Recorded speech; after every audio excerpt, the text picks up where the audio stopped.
Ayos yun na. Try natin. Hi guys! Meron na naman kaming new item dito. So from Aura Share naman siya na waist fan. Pangalawang beses na rin namin mag-try ng ganito klaseng product. So yung dati kasing na-review namin medyo actually hindi talaga malakas nor hindi siya effective. No, pero ngayon tingnan natin kung ito mas maganda, no? Subukan natin. Okay guys, so meron siyang 1, 2, 3, 4, 5 levels ng lakas, no? So subukan natin no, kapag nasa waist na siya.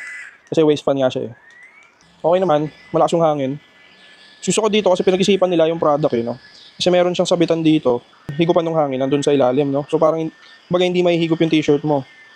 Ngayon, kapag kinip ko dito tong t-shirt ko, talagang hindi na siya mahihigop, no? Saka grabe yung hangin. Oh, mulobo na yung t-shirt ko.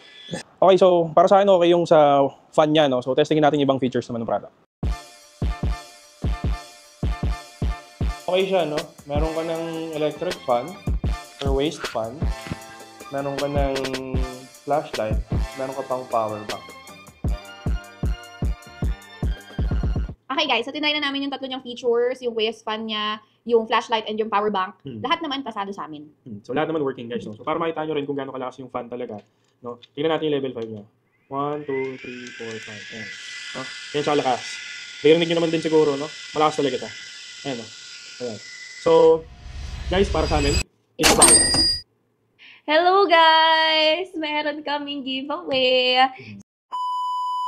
Guys, thanks sa panonood. Hindi na namin kayo pahihirapan. I'm sure mag-PM kayo kung saan namin nabili. So lahat ng products na nasa buy list namin is nasa bio namin. Thank you!